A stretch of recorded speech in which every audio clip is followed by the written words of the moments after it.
ये देखिए area of triangle, triangle का बाबू एरिया। तो ट्रायंगल का एरिया शायद अंडर 10th भी रखता है, लेकिन वर्टेक्स वाला दिया रहता है तो नहीं रखता है शायद, कि कोऑर्डिनेट वर्टेक्स का कोऑर्डिनेट दिया हुआ है। यहाँ पे देखिए बाबू ट्रायंगल एबीसी है और वर्टेक्स ए का कोऑर्डिनेट कितना दे रहे बाबू x1 y1, वर्टेक्स बी का कोऑर्डिनेट है x2 y2 और वर्टेक्स सी का कोऑर्डिनेट है बाबू x3 y3।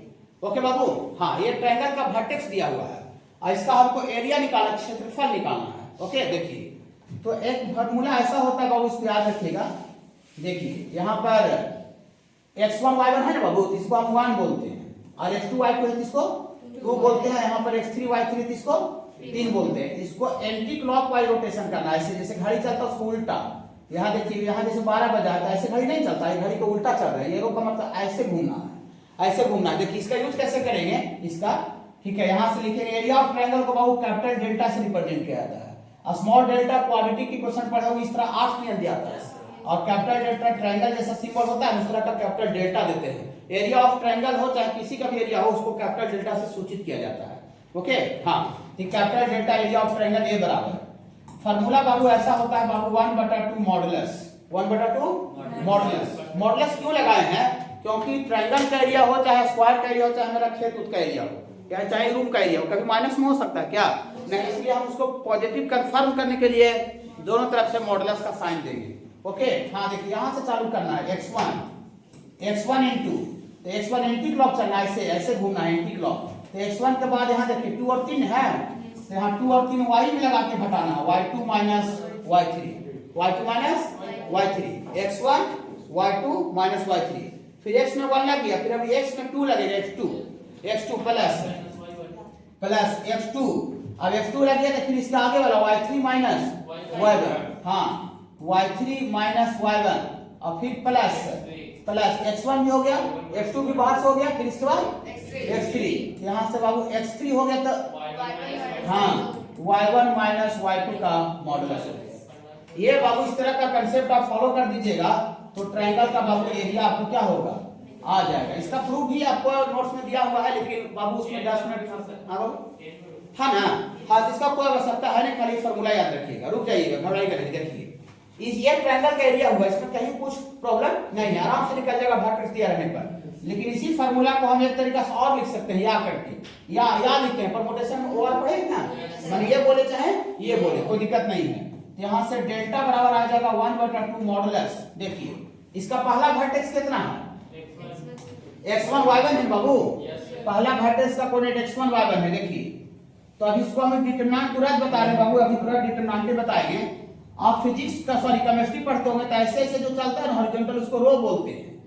1 रो 2 रो 3 रो 4 रो 5 रो, और खड़ा होकर चलता है ना ऐसे, इसको कॉलम बोलते हैं। केमिस्ट्री में पढ़े होंगे पीरियोडिक टेबल में, केमिस्ट्री में नहीं पढ़े हो पीरियोडिक टेबल, हाँ इनऑर्गेनिक में। तो ये आपको हॉरिजॉन्टल को रो बोलते हैं, खड़ा वाला को कॉलम बोलते हैं। तो जो x1 y1 जो पहला वर्टेक्स है ना, उसको पहला रो में रखिए। ये डिटरमिनेंट का सिंबल दिए हैं, ये वाला जो बड़ा वाला लाइन, इसके बारे में तुरंत बता रहे हैं। पहला वर्टेक्स का कोऑर्डिनेट x1 y1, यहाँ पर क्या देना बाबू 1 अपने तरफ से बैलेंस करने के लिए, फार्मूला को बैलेंस करने के लिए 1 दिया है। खाली वर्टेक्स का कोऑर्डिनेट x1 y1 है, लेकिन 1 अपने तरफ से देना है आपको, तभी ये फार्मूला बैलेंस में रहेगा। ठीक है, तुरंत बता रहे, इसका जवाब तुरंत दे रहे हैं।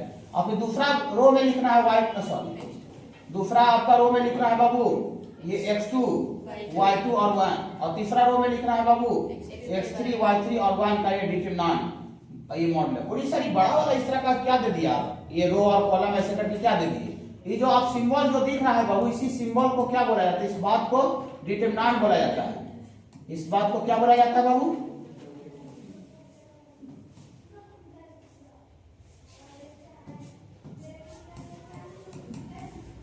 इस बात को डिटरमिनेंट बोला जाता है। बड़ी सारी है कि इसका वैल्यू कैसे निकलेगा। देखिए अगर खाली मान लेते एरिया ऑफ ट्रायंगल में अगर ये चीज दिखता है डिटरमिनेंट, तो हम इसको छोड़ देते हैं, हम बोलते बाबू काहली वाला कीजिएगा, इससे निकाल लिया कीजिए। ठीक, अगर एक जगह दिखता तो, लेकिन ये पूरा का पूरा कोऑर्डिनेट ज्योमेट्री आप सर्किल पढ़ाएंगे, हम स्ट्रेट लाइन पढ़ाएंगे, पेयर ऑफ स्ट्रेट लाइन पढ़ाएंगे, कोनिक सेक्शन पढ़ाएंगे, ये पूरा का पूरा कोऑर्डिनेट ज्योमेट्री में इसका एप्लीकेशन है डिटरमिनेंट का। तो क्या हमको बिना बताए हुए काम चलेगा नहीं, पूरा इसको बिना बताए हुए बाबू काम नहीं चलेगा। खाली अगर एरिया ऑफ ट्रायंगल में रहता तो बोलते बाबू छोड़िए इसको, बाद में देख लीजिएगा, जो भी आपको क्वेश्चन आएगा वो ई वाला फार्मूला से निकाल लीजिएगा। लेकिन चूंकि पूरा कोऑर्डिनेट में है तो इसके बारे में हमको बताना क्या है बाबू जरूरी है। हम इस फार्मूला को ऐसे लिखे चाहे ऐसे लिखे, तुरंत वेरीफाई कर रहे हैं कि इसी फार्मूला को ऐसे क्यों लिख रहे हैं, कैसे लिख रहे हैं, तुरंत हम आपको 10 मिनट के अंदर हम वेरीफाई करके बता रहे हैं। लेकिन देखिए थोड़ा सा भी बाबू आपको डिटरमिनेंट के बारे में बाबू जानना जरूरी है। देखिए डिटरमिनेंट अभी ना लिखिएगा,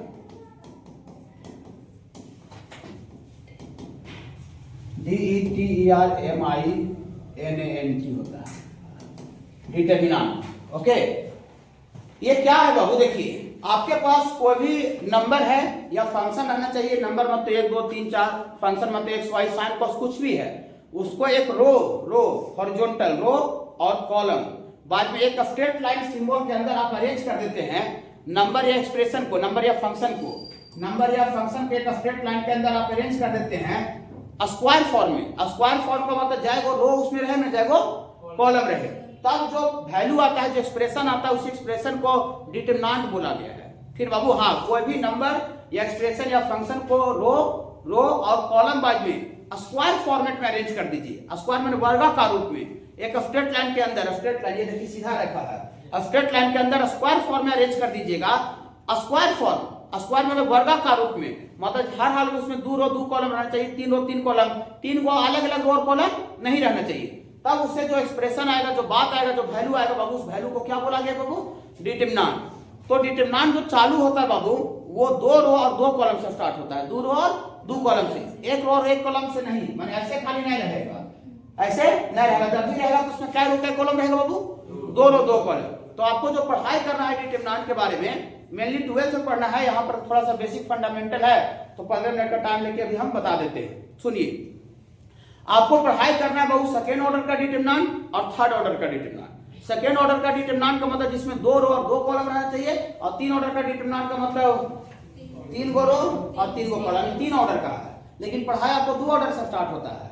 ओके, तो सबसे पहले हम बताने जा रहे हैं सेकेंड ऑर्डर का डिटरमिनेंट। बेसिक फंडामेंटल, ये 25 दिन का चैप्टर है, और 25 दिन का चैप्टर को 15 मिनट में बता रहे हैं, तो समझ रहे बात को। फंडामेंटल खाली ये सिंबल देकर डर आपको नहीं लगे। 12th का चैप्टर है ये अलजेब्रा का। अलजेब्रा में जो चैप्टर था ना सब बाइनोमियल कॉम्प्लेक्सेस है, तो उसी किताब में मैट्रिक्स और डिटरमिनेंट भी होता है, लेकिन वो अकॉर्डिंग टू बोर्ड वो 12th का है, इसलिए पढ़ाई कहाँ होता है 12th में। 11th तो पढ़ा देंगे तो फिर गड़बड़ हो जाएगा। देखिए यहाँ बाबू पहला है, यहाँ पर पढ़ना बाबू second order determinant. Second order determinant, second order determinant में क्या वो रो क्या वो कॉलम रहेगा बाबू, it contains 2 rows, it contains 2 rows and 2 columns। इसमें कितना रो कितना कॉलम रहता है बाबू, 2 रो और 2 कॉलम रहता है। मतलब दैट मींस डिटरमिनेंट को ऐसे भी लिखा जाता है, डिटरमिनेंट इसको पढ़ेंगे बाबू डिटरमिनेंट ऑफ ए। ओके, या तो फिर इसको बाबू कैपिटल डेल्टा, यहाँ जो दे रहे थे ट्रायंगल वाला सिंबल में कैपिटल डेल्टा से भी लिखा जाता है, ऐसे रहता है। देखिए ए बी, ये पहला रो हुआ ए बी, और यहाँ सी डी। ये देखिए इसमें क्या रो क्या कॉलम है, 2 रो है। देखिए पहला रो ए बी है, दूसरा रो में सी डी है, पहला कॉलम में सी है, दूसरा कॉलम में बी डी है। इसमें 2 रो 2 कॉलम है, तो 2 रो 2 कॉलम है, तो इसी फॉर्मेट में जो भी रहता है उसको सेकंड ऑर्डर का डिटरमिनेंट बोलते हैं। सेकंड ऑर्डर का डिटरमिनेंट बोलिए, अंदर में एबीसीडी कुछ लिखे हैं, एबीसीडी कोई भी अंदर में एलिमेंट या नंबर फंक्शन रह सकता है, साइन भी रह सकता है, cos tan iota imaginary number भी रह सकता है, 4 + 3 भी रह सकता है, 10 20 50 100 एनीथिंग कुछ भी रह सकता है, लॉग ये सब का भी टर्म रह सकता है। माने अंदर में उसके जगह पर कोई फंक्शन रह सकता है एबीसीडी के जगह पर। ठीक है, ये सेकंड ऑर्डर का डिटरमिनेंट हुआ। बोलिए होता क्या, इसका वैल्यू कैसे निकलता है बता रहे हैं। देखिए अब ये स्क्वायर फॉर्म में है कि नहीं, वर्गाकार रूप में है। हाँ, जय वो रो है, जय वो कॉलम है, तो स्क्वायर फॉर्म में है। तो किसी भी बाबू स्क्वायर ऐसे रहता है, इसमें 2 को डायगोनल होता है, कोना कोनी मिलाते हैं ना, कोना से कोना, इसको डायगोनल बोलते हैं। ये भी कोना से कोना इसको मिलाते हैं तो क्या है बाबू, डायगोनल। हिंदी में विकर्ण बाबू, विकर्ण, कॉर्नर टू कॉर्नर, कोना से कोना विकर्ण बाबू। तो इसमें भी क्या डायगोनल आवेगा, 2 गो। एक डायगोनल बाबू ये आवेगा, एक डायगोनल विकर्ण, और दूसरा डायगोनल बाबू ये वाला आवेगा, कोना कोना कोना कोना। ओके, लेकिन जो डायगोनल पहला एलिमेंट ये है, फर्स्ट एलिमेंट यहीं से चालू हो रहा है, तो फर्स्ट एलिमेंट हुआ, ये जो है वो डिटरमिनेंट का फर्स्ट एलिमेंट है, क्योंकि वहीं से स्टार्ट हुआ है। आगे एलिमेंट था उसके बाद आगे आया है, तो उसके नीचे भी आया, लेकिन स्टार्ट कहां से हुआ है, ए से। तो वैसा डायगोनल जो कि फर्स्ट एलिमेंट से पास करता है, उस डायगोनल को प्रिंसिपल डायगोनल बोला गया है। उस डायगोनल को प्रिंसिपल डायगोनल, इस डायगोनल को बाबू आपका प्रिंसिपल डायगोनल बाबू बोला गया है, प्रिंसिपल डायगोनल। प्रिंसिपल डायगोनल बोले या तो फिर इसको मेन डायगोनल भी बोला गया है, मेन डायगोनल। मेन डायगोनल होता है ना, स्कूल का प्रिंसिपल कौन है, स्कूल का प्रिंसिपल कौन है, मैंने स्कूल का मेन आदमी कौन है, तब प्रिंसिपल ही को मेन बोलते हैं, जो प्रिंसिपल रहता है वही मेन होता है। नहीं, इसको प्रिंसिपल डायगोनल है तो फिर क्या बोलते हैं बाबू, मेन डायगोनल। और प्रिंसिपल के अलावा एक और जो डायगोनल जो बच गया है, जो दिख रहा है, इसको बाबू ये सेकेंडरी डायगोनल बोलते हैं। इसको क्या बोलते हैं बाबू, secondary diagonal. Secondary diagonal, secondary माने द्वितीय, ये प्रथम हो गया मेन, तो मेन के बाद जो बच गया वो द्वितीय हो गया। ओके, बोलिए क्यों बता रहे हैं कि प्रिंसिपल कौन है और सेकेंडरी कौन है, बता रहे। देखिए इसका जो वैल्यू होता है, and value of second order determinant, second order determinant का जो वैल्यू होता है बाबू डेल्टा बराबर, ये होता है बाबू आपका product of elements, product of elements of principal diagonal, product of elements of principal diagonal minus product of elements, product of elements of secondary diagonal, secondary diagonal बता रहे बाबू थोड़ा ही नहीं। देखिए ये क्या लिखे बाबू, product of elements of principal diagonal minus product of elements of second diagonal. इसका मतलब क्या हुआ, डेट में इसका मतलब हुआ डेल्टा बराबर, कुछ नहीं है, लग रहा हो लैंग्वेज कितना बड़ा लिख दीजिए, प्रिंसिपल डायगोनल वाले एलिमेंट को गुना कर दीजिए। तो प्रिंसिपल डायगोनल में ए है और डी है, उसको गुना कीजिएगा तो क्या हो जाएगा, ए डी, और माइनस कर दीजिए सेकेंडरी डायगोनल एलिमेंट को गुना करके घटा दीजिए, तो सेकेंडरी डायगोनल बी है और सी है, तो सेकेंडरी डायगोनल एलिमेंट को गुना करके घटा दीजिए, यही बाबू डेल्टा सेकेंड ऑर्डर डिटरमिनेंट का वैल्यू होता है। वही लिखे product of elements of principal diagonal, माने प्रिंसिपल डायगोनल एलिमेंट्स का गुना, प्रिंसिपल डायगोनल एलिमेंट का गुना, minus product of elements of secondary diagonal, secondary diagonal element का गुना को घटा देना है, माने प्रिंसिपल डायगोनल एलिमेंट को गुना करके और सेकेंडरी डायगोनल एलिमेंट को गुना करके घटा दीजिएगा, माइनस कर दीजिएगा, तो सेकंड ऑर्डर डिटरमिनेंट का वैल्यू आ जाएगा। बोलिए कैसे आ जाएगा, कैसे का जवाब नहीं, क्योंकि इस वैल्यू को डिफाइंड किया गया है। जब चैप्टर में पढ़ाएंगे तब पर भी कैसे का जवाब नहीं मिलेगा, इस वैल्यू को बोला गया है कि ऐसे से कर देंगे ना तो इसका वैल्यू आ जाएगा, जो डिटरमिनेंट का मैथमेटिशियन कंसेप्ट दिया। ठीक है, तो इसको याद रखना पड़ेगा, product of elements of principal diagonal minus product of elements of second diagonal. रुक जाइएगा, बोलिए कैसे सर, एक बार थोड़ा सा छोटा मोटा एग्जांपल बताते, इसको ला रहे बाबू अभी इधर। ठीक है, देखिए जैसे फॉर एग्जांपल के तौर पर इसका वैल्यू निकालना है, फाइंड द वैल्यू ऑफ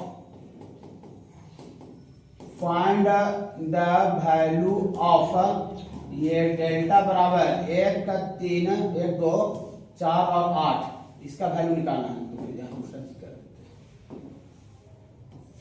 कुछ भी रह सकता है। ठीक है, देखिए इसका वैल्यू निकालना है, कुछ नहीं है, ये सेकेंड ऑर्डर का है कि नहीं है, तो सेकेंड ऑर्डर का डिटरमिनेंट का वैल्यू डायरेक्ट इसको 1 गुना 5 माइनस 4 गुना 2, यहाँ से डेल्टा बराबर आ जाएगा 5 माइनस 8 बराबर -3, यही इसका वैल्यू आ गया, मान आ गया। सेकेंड ऑर्डर डिटरमिनेंट का वैल्यू कैसे निकालना समझ रहे हैं, product of elements of principal diagonal minus product of elements of second diagonal, principal diagonal को गुना करके सेकेंड एलिमेंट को गुना करके घटा दीजिएगा, तो उसका वैल्यू मान आ जाएगा सेकेंड ऑर्डर का। ओके, हाँ, और इसके बाद आपको बहुत जानना है third order determinant, third order determinant, third order determinant.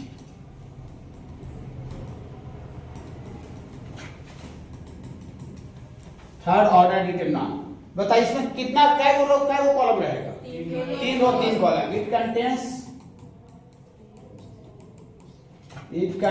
3 row, it contain 3 row, rows लिख देते हैं इससे ज्यादा, 3 रोज एंड 3 कॉलम्स।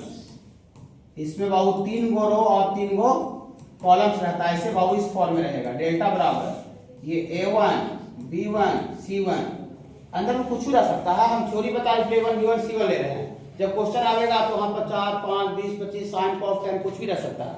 और यहाँ से बाबू A2 B2 C2 और A3 B3 और C3 इस रूप में रहेगा, इस रूप में रहेगा। देखिए हॉरिजॉन्टल को रो बोलते हैं, तो ई वाला जो है बाबू, ई वाला ये पहला रो है, पहला रो को हम लोग बाबू R1 बोलते हैं। R1 का मतलब होता है फर्स्ट रो, R मतलब रो और 1 मतलब पहला। ठीक है, ये वाला क्या है बाबू, ये वाला ये सेकंड रो R2 है, R मतलब रो और 2 माने दूसरा, ठीक है, दूसरा रो। ये क्या है बाबू, तीसरा रो। हॉरिजॉन्टल ऐसे से चलता है उसको रो बोलते हैं, और जो खड़ा चलता है उसको कॉलम बोलते हैं। ये वाला जो है बाबू, ये वाला ये पहला कॉलम C1, ये जो दूसरा है बाबू वाला ये दूसरा कॉलम है, और ये वाला जो है बाबू ये आपका तीसरा कॉलम C3। ये आपको ऐसा हॉरिजॉन्टल जो चलता है उसको रो बोलते हैं, वर्टिकल को कॉलम बोलते हैं। इसमें 3 रो और 3 कॉलम है, that is called third order determinant. जब भी डिटरमिनेंट रहता है तो ऑलवेज स्क्वायर फॉर्म में रहेगा, वर्गाकार रूप में, ऐसे कभी नहीं रह सकता है, 1 ऐसे करके ऐसे नहीं रहेगा। ये स्क्वायर फॉर्म है नहीं, ये डिटरमिनेंट नहीं है। मैट्रिक्स ऐसे होता है, ठीक है, मैट्रिक्स और डिटरमिनेंट एक ही साथ अलजेब्रा में ही है। ये मैट्रिक्स ऐसे खाली बक्सा कर देंगे ऐसे टेढ़ा, तो मैट्रिक्स हो जाएगा। तो मैट्रिक्स हो सकता है, लेकिन डिटरमिनेंट ऑलवेज वर्गाकार रूप में रहता है, वर्गाकार मतलब 2 रो 2 कॉलम, 3 रो 3 कॉलम, 4 रो 4 कॉलम ऐसे रहेगा। ओके, हाँ देखिए, तो 3 ऑर्डर का डिटरमिनेंट बाबू इस तरह से रहेगा, इस रूप में, ठीक है। देखिए बोलिए सर इसका फिर वैल्यू कैसे निकलेगा, देखिए वैल्यू के लिए बाबू थोड़ा सा साइन डालना है, साइन ऑफ एलिमेंट्स। ऐसा साइन होता है, स्टार्टिंग में साइन बाबू प्लस होता है, फिर प्लस और फिर बाबू माइनस, फिर माइनस प्लस, और फिर 3 ऑर्डर का रहेगा तो प्लस से चालू कीजिए और प्लस माइनस करते चल जाइए, प्लस माइनस प्लस, फिर बोलिए माइनस प्लस माइनस, फिर बोलिए प्लस माइनस प्लस, ऐसे और भी रहेगा तो आगे तक चल जाएगा। बोलिए इसका क्या यूज है, साइन का यूज है खाली इसको एक्सपेंड करने में। देखिए सुनिए, 2 ऑर्डर का वैल्यू तो जान गए कैसे निकलता है, 3 ऑर्डर का वैल्यू कैसे निकलता है, 3 ऑर्डर का इतने तक जानना है, अभी फिलहाल इतना यूज है।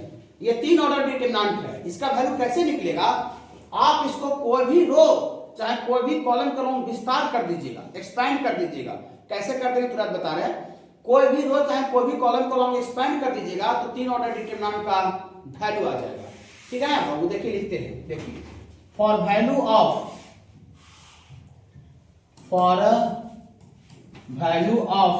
Third order determinant, third order determinant का वैल्यू निकालने के लिए वी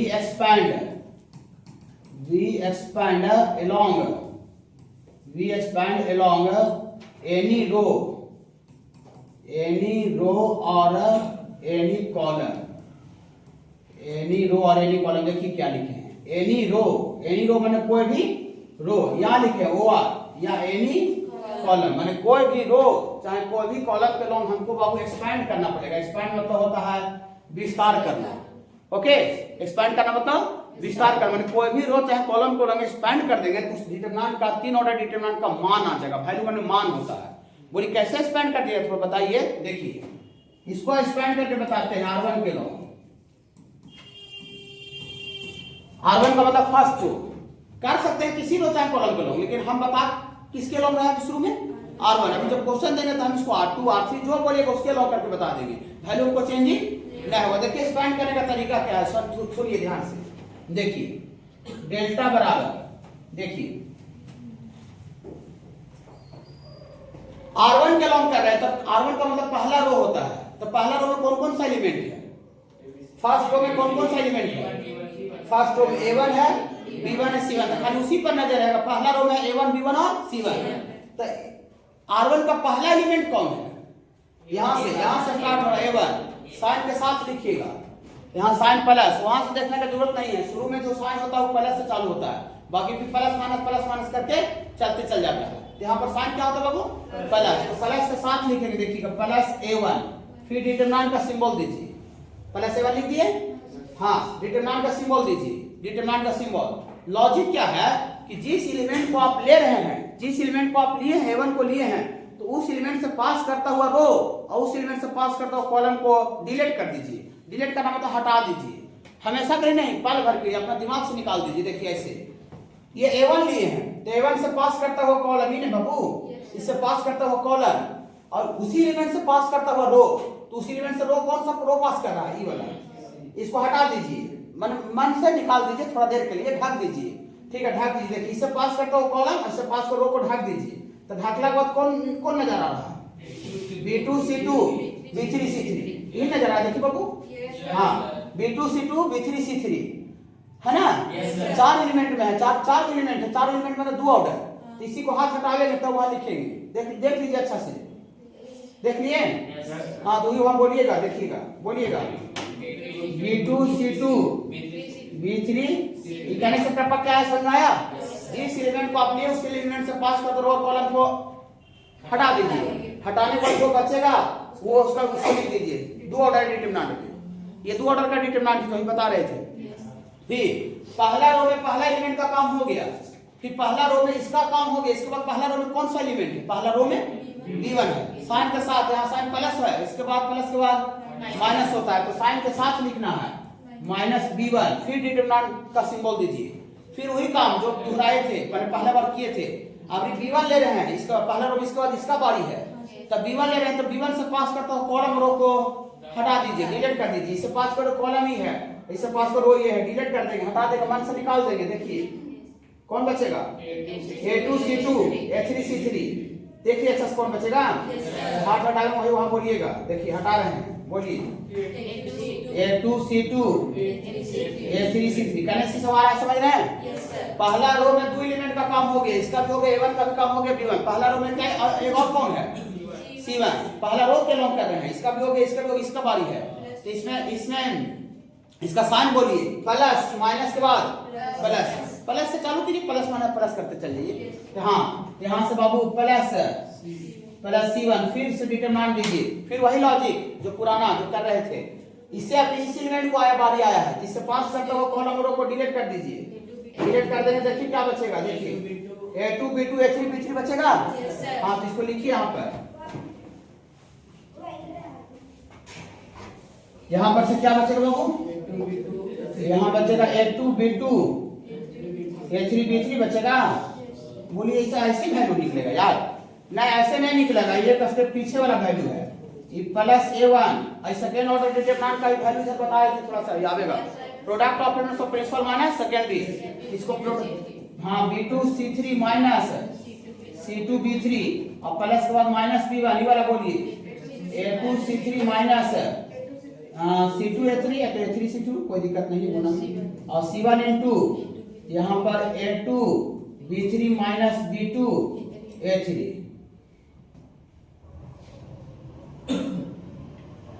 ये A3 लिखिए,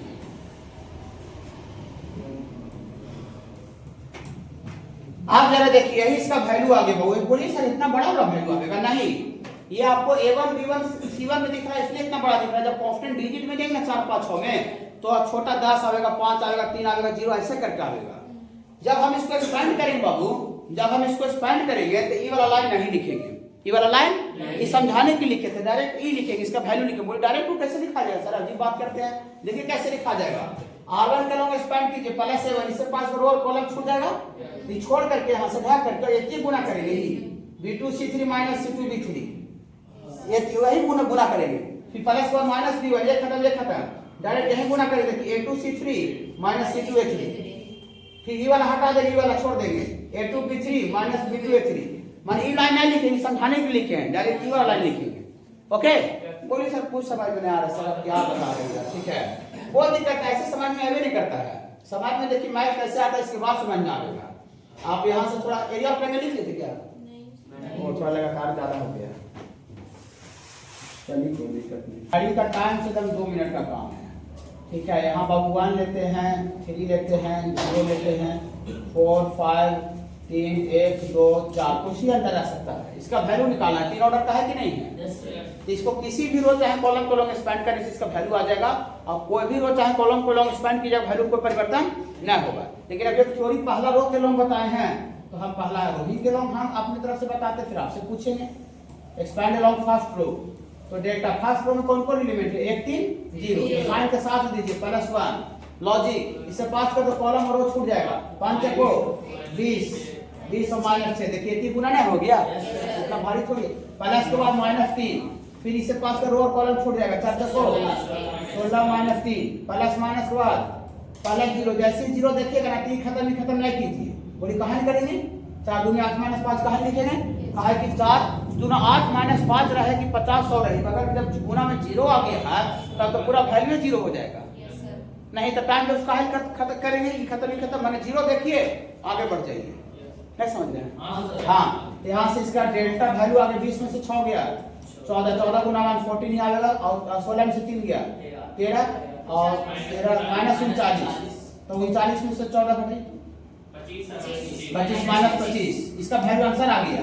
बोली सर अभी बोल रहे थे कि कोई और चाहे कॉलम को लॉन्ग स्पैन करें वैल्यू नहीं चेंज होगा सर। आप R1 के लॉन्ग बताएं, हम दूसरा के लॉन्ग करना चाहते हैं। देखिए आपके पास R1 के लॉन्ग तो कर ही दिए, आपके पास R2 बचा है, दूसरा रो तीसरा रो, अब पहला कॉलम दूसरा कॉलम तीसरा कॉलम से जो मैंने करे वो आप मेरे सामने बोली सर इसके लॉन्ग करके बताइए बस खाली।